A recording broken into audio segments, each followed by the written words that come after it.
Is Braeden Davis officially on the move to 133 pounds? Well, if that's the case, his replacement at 125 is a true freshman and could be even better than Davis was just last season.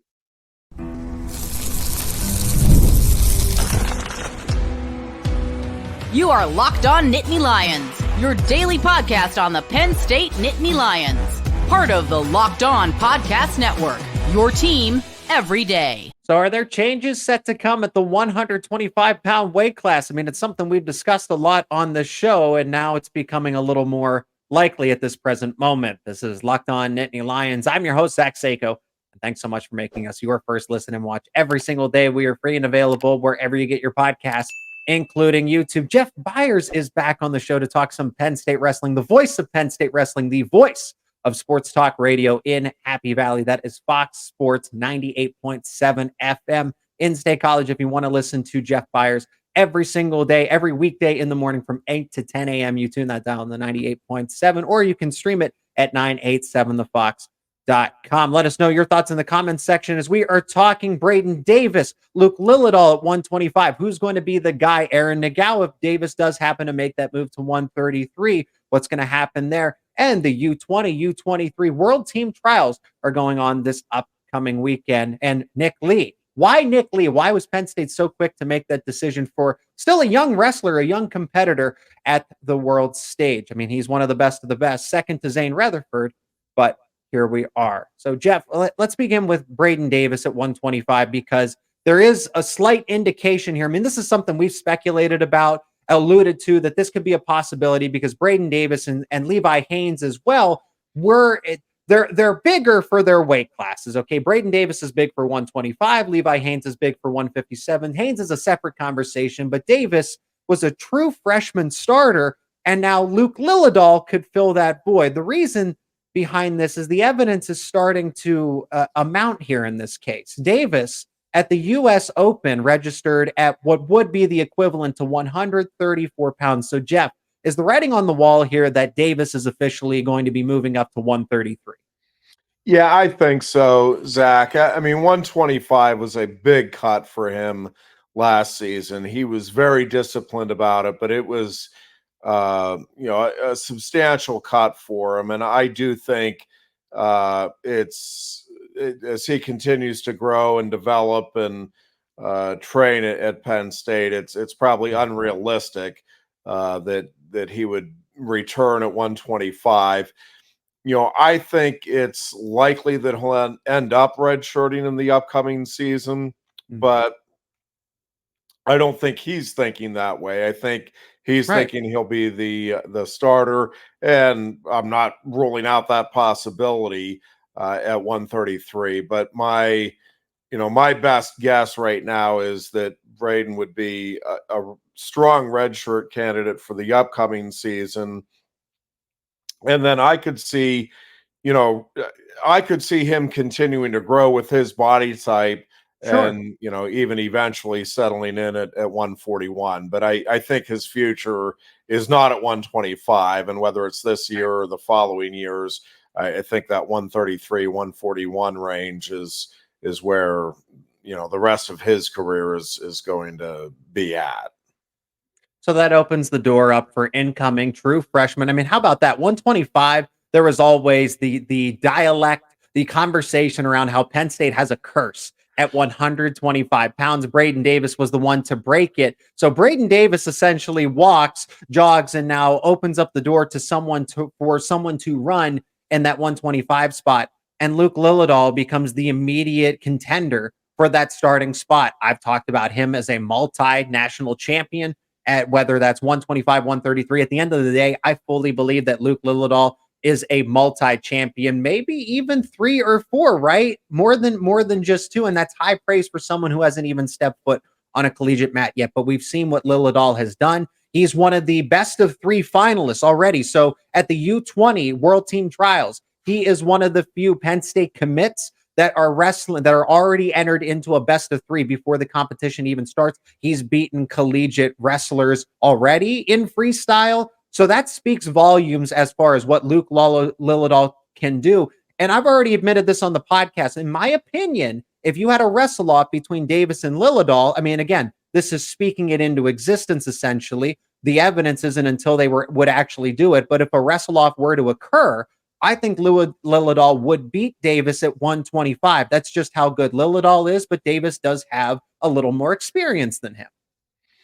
Yeah, I mean, Lilledahl is going to step in and be competitive right away. Again, it's that has always been a tough weight class and remains one collegiately. But I do think Luke Lilledahl, with his pedigree, with his competitive fire, and with the resume that he's bringing to the Penn State campus, again, exactly where or how things shake out in the upcoming season, I don't know, but I do think he's a guy that steps in and is competitive right away, competitive at a very high level. So, and obviously Braeden Davis is already a proven commodity now at the collegiate level. So, the lightweights are not a concern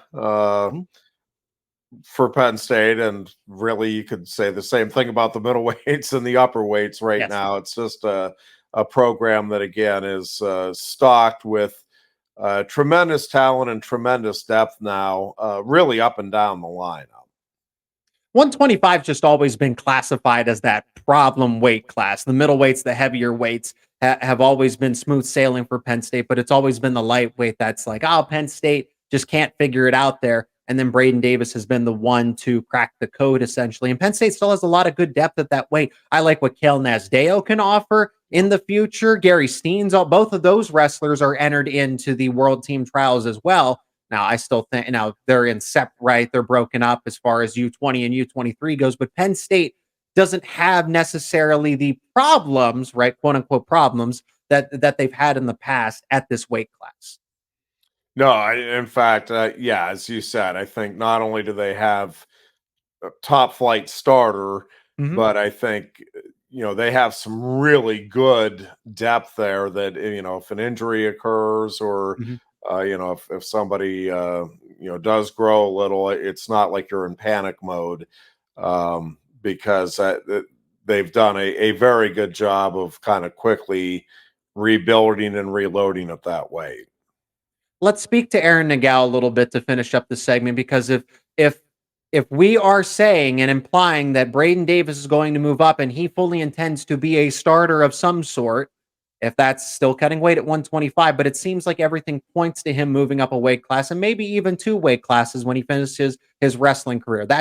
It's easier for him to gain weight as opposed to cutting weight. So if everything alludes to 133, there's kind of a logjam here with Aaron Nagao. I look at my comment section, Jeff, whenever we have these types of conversations, whenever I talk about Penn State wrestling in general, is that Aaron Nagao is kind of written off that if you're going to put Braeden Davis up in another weight class, well, then that bumps Aaron Nagao. Well, let's talk about that. I think Aaron Nagao is still poised to be the guy at 133, the starter. And if it wasn't for a topsy-turvy season as far as just being able to remain competitive because of other ulterior factors, it wasn't, illnesses, right? Rumored injuries that he had to deal with, that he had to fend off and couldn't wrestle.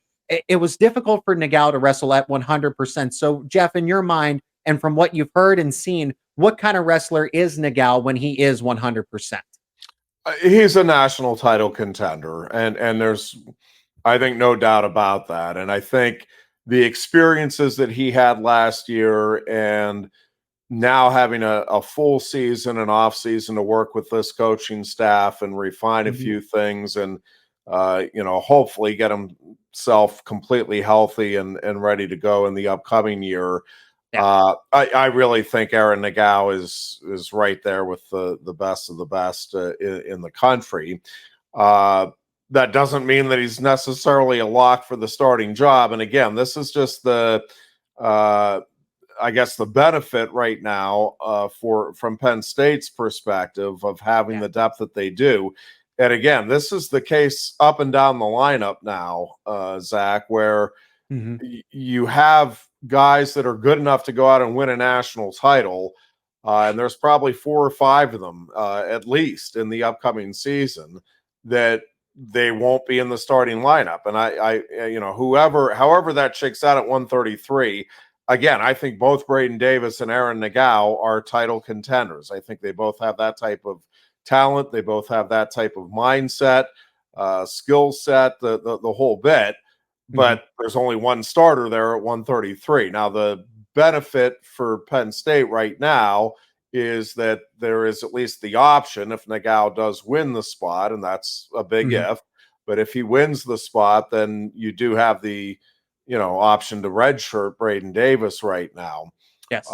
But again, there's several spots in the lineup where you have, in my mind, two legitimate national title contenders, or at least high-placing All-American contenders going for the same spot. And again, this is a sport where there's only 10 starters, and Penn State is, again, in a fortunate situation, but it is still a challenge here when you have as many elite athletes as they do to figure out what the 10 starters are, who the 10 starters are, where they're going, and then figure out, kind of how everything else shakes out. And you can mix and match a little bit here with redshirt possibilities, but I think we're at a stage now too where most of these guys now are not looking to redshirt. There was a time where everybody wanted to redshirt, that first year, or even if they had the opportunity that second year. I just think now guys want to be part of this. They want to be out there competing for their program and showing what they can do. And, again, it's a very nice problem to have, but it's a problem nonetheless. Still to come, looking more a little in depth at the U20 U23 roster for the Nittany Lion Wrestling Club, as well as commits. But before we get to that, why Nick Lee? Why was he chosen as the replacement for Jimmy Kennedy? We'll discuss that on the other side of this break. And today's episode is brought to you by FanDuel, the official sportsbook of Locked On. It is winner take all in the NBA and the NHL playoffs, and FanDuel's giving you a shot to bring home a big win of your own. Right now, new customers get $150 in bonus bets with any winning $5 bet.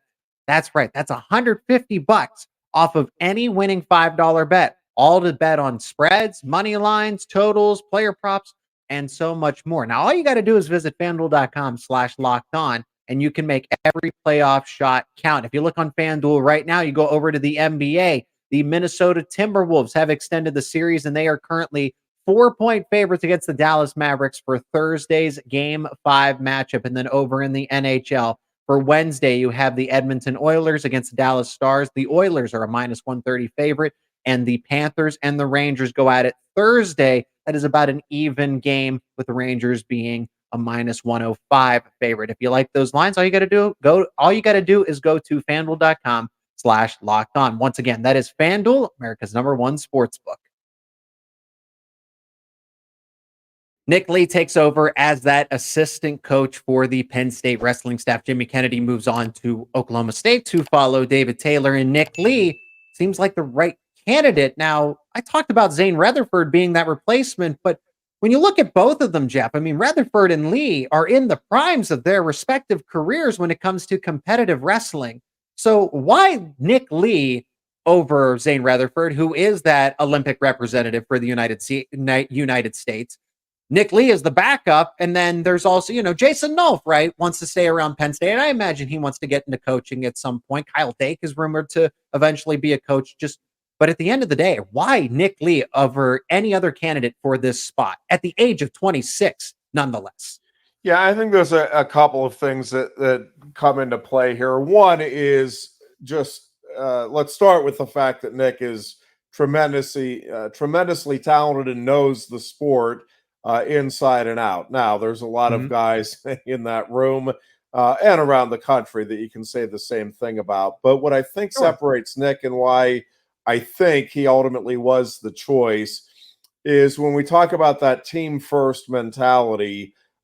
To me, Nick exemplifies that maybe as well as anybody.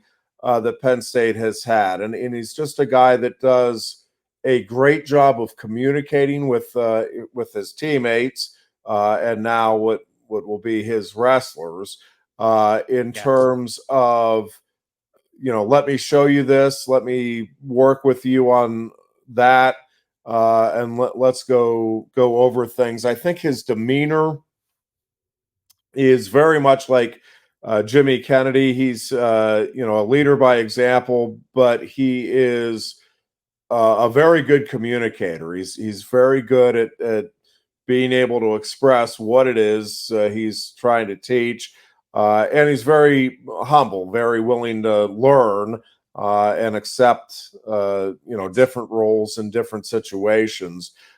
So I think it's a combination of things. I think it is the skill set that he possesses.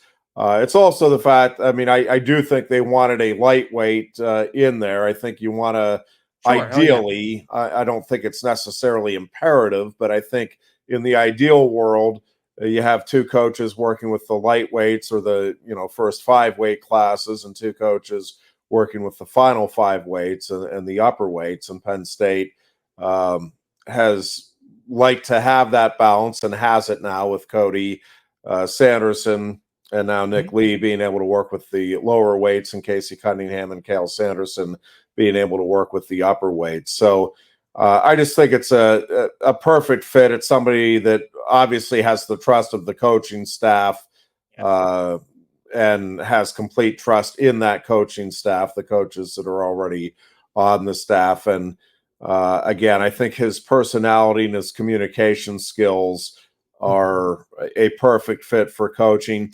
I think Zane Rutherford would be a great choice as well, but obviously he's focused right now on the Olympics.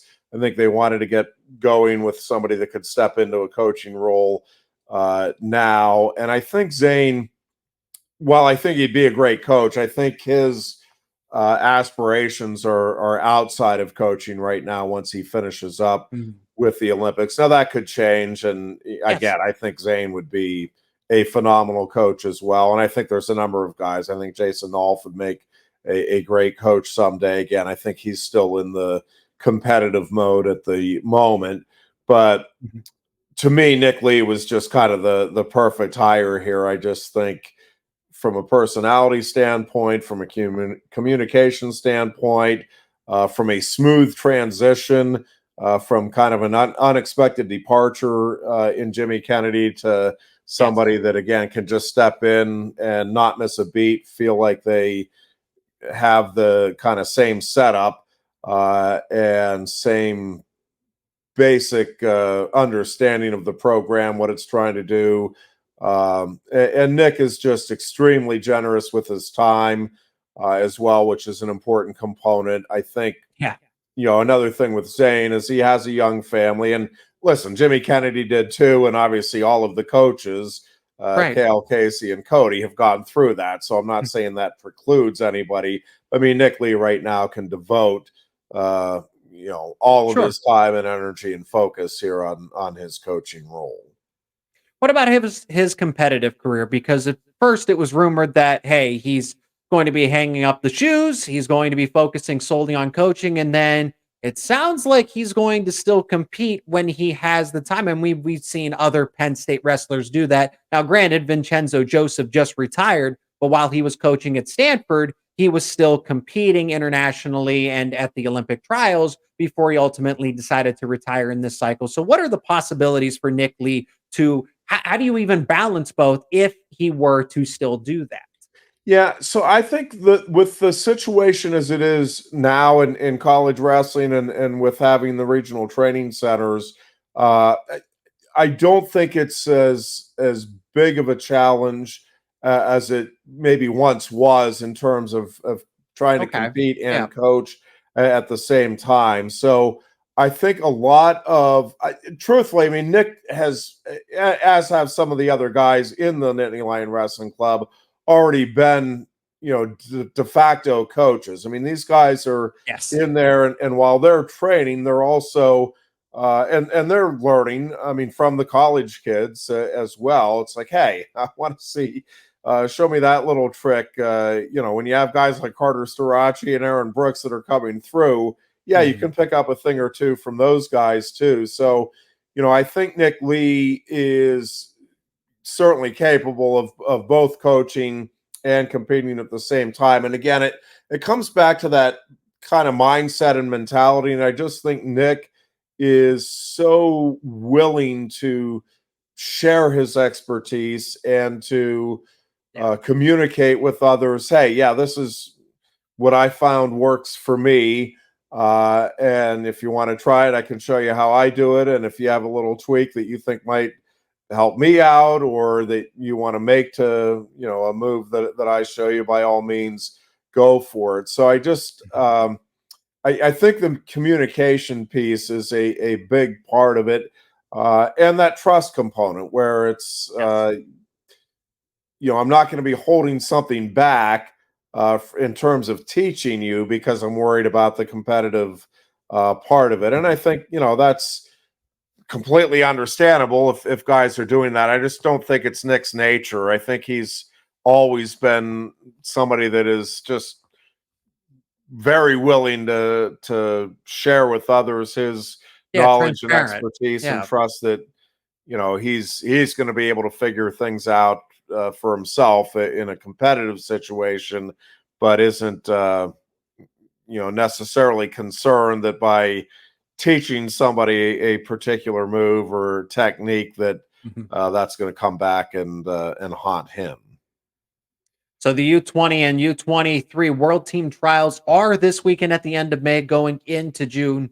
While the Nittany Lion Wrestling Club has 13 official entrants, there are other Penn State commits as well. Just a general overview. Who could surprise? Who are the ones to watch out for at this tournament? That's coming up next here on Locked On Nittany Lions.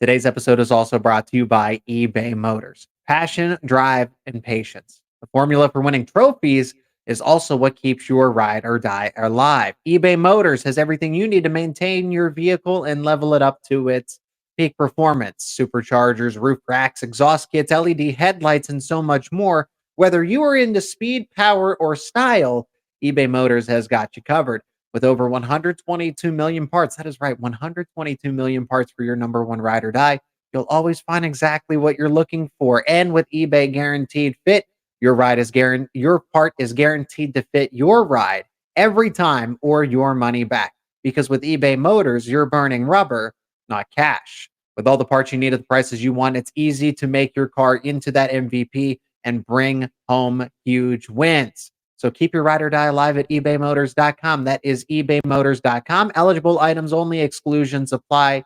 eBay Guaranteed Fit is only available to U.S. customers.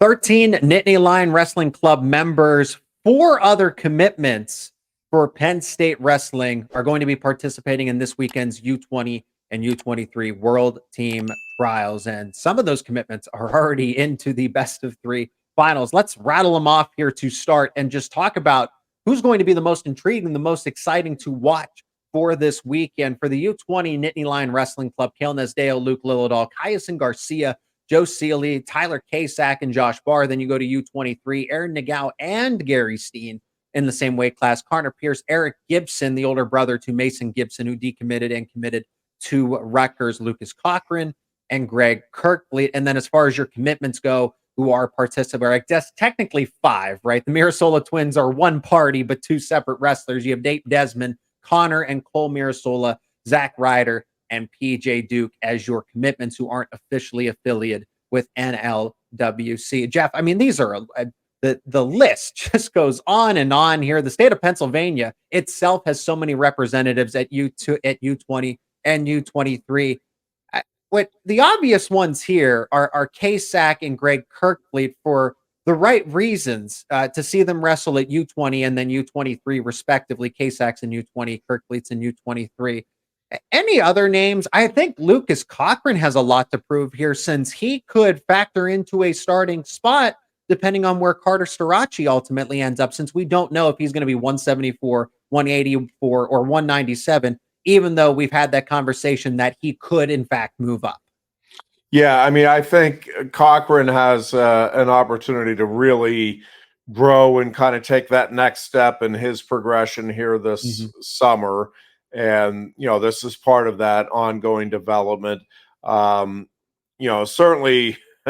I think everybody's just excited to see Luke Lilledahl and his continued development. But honestly, Zach, I just think we're at a point right now where you're not necessarily surprised by anything that a Penn State kid or Penn State recruit does, because it's almost expected. To go back to Bo Nichols' comment after winning the national title, it's just what Penn State does right now, and is go out and win big matches. And I do think it's going to be interesting to see how some of these guys perform against other elite talent, and win, lose.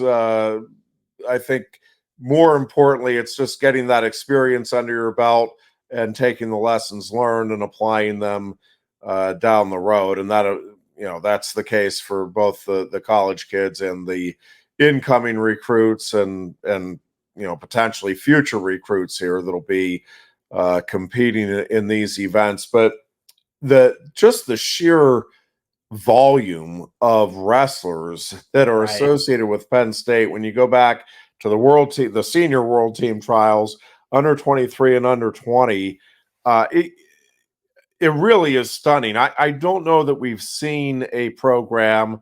I don't remember it. I'll put it that way. I mean, I know Iowa had things rolling there in the 80s, but I don't remember so many guys being involved at the top level in all of these different age groups. And again, we're talking about at the world team level. Right. It is a testament, obviously, to the recruiting that Penn State has done, to the caliber of individuals that they're recruiting and getting.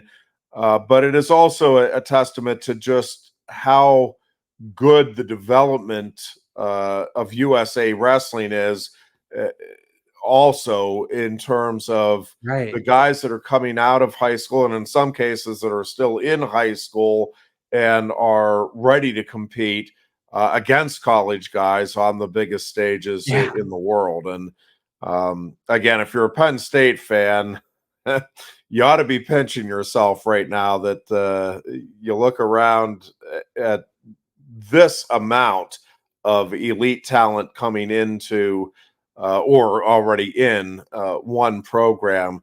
Again, if you look over this 3 or 4 year period from 2023 through 2026, let's say, I don't ever remember a program having that much talent stockpiled at one time. And eventually some of this is going to have to sort itself out, and some of these guys, I'm presuming, are going to have to end up elsewhere, because you only have the 10 starting spots, and there's just an unbelievable amount of talent right now that is in the room and that will be coming into the room here over the next couple of years.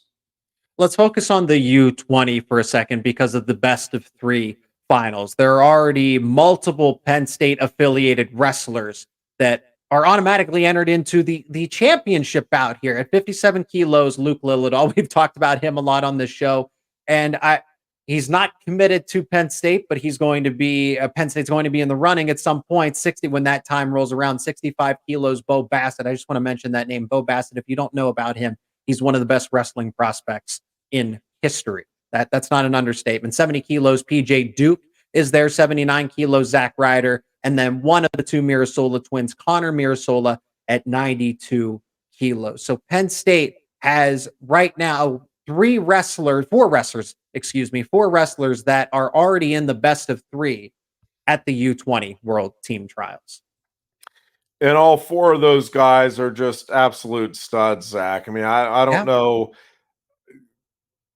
I don't know that you could be more impressed with what those 4 have done already prior to this, and obviously a chance to continue to build those resumes. But even if all 4, fall flat on their face, and that's not going. I mean, they may lose, but they're not going to fall flat on their face. But even if they did, the credentials that they've already established and are coming in with, and the proven track record that they all carry, again, they're all elite, and all have that competitive drive, all have that offensive mindset, and all have already proven that they can compete, really at the highest level, period. I mean, all of these guys have competed at the senior level in one way or another already in their careers. And I just keep coming back to just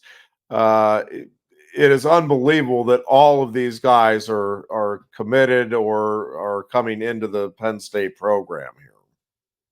One of the final names that I want to discuss on the show, Marcus Blaze, has entered into the U20 as well. He gave an update as far as his recruitment and his potential commitment goes for the class of 2025. Penn State, since they were hosting the World Team Trials for the Olympics, in-state college got the chance to obviously communicate with Penn State staff.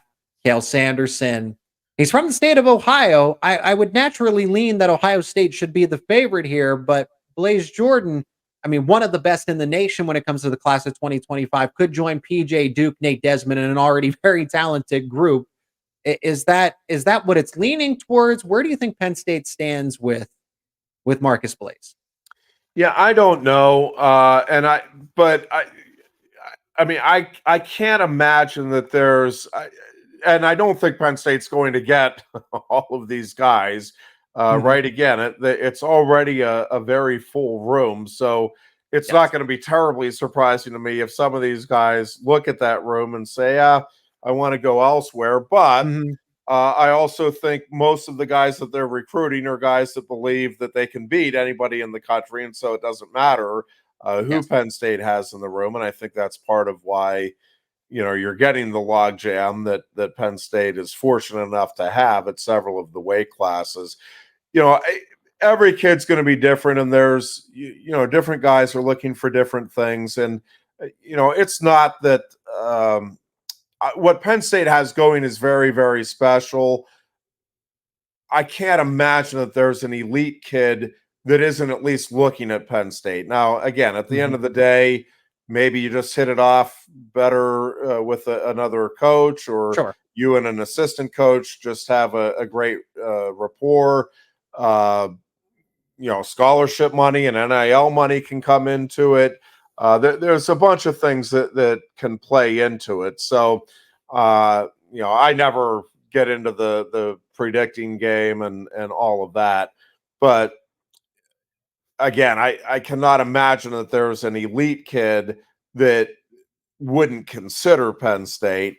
But at the end of the day, there's a lot of great programs, and there's a lot of places you can go and develop and win a national title. It's just that the competitive fires, and I think the overall development, not just as a wrestler, but as a person, that Penn State and the Nittany Lion Wrestling Club has to offer right now. And I'm biased. I mean, I cover the program. I see these guys up close on a regular basis. But I have never seen anything like it in terms of the caliber of person, the caliber of wrestler, the willingness to put egos aside at the door and just come in and try to help each other get better. I mean, we have not seen a single wrestling club or wrestling program be able to assemble. Again, I keep saying talent, but it's really talent and personality and the work complete ethic, package, the human beings that this Penn State wrestling program and the Nittany Lion Wrestling Club have been able to assemble. And it just keeps feeding upon itself, because if you are that type of person and that type of wrestler, this is the program you want to be involved in, because you want to be able to, sharpen your skills, hone your talent, and develop into the best person you can be as well. And for that full combination, there's just not a better place to be or better people to be around than what the Penn State program and the Nittany Lion Wrestling Club have right now. He is the voice of Penn State Wrestling. That is Jeff Byers over on the other side. You can also listen to him as the voice of Sports Talk in Happy Valley, Fox Sports, 98.7 FM in State College. You can stream it on 987thefox.com. His morning show airs every weekday, 8 a.m. to 10 a.m. Eastern Time. Jeff, thanks so much for the time and the insight, as always, around Penn State Wrestling.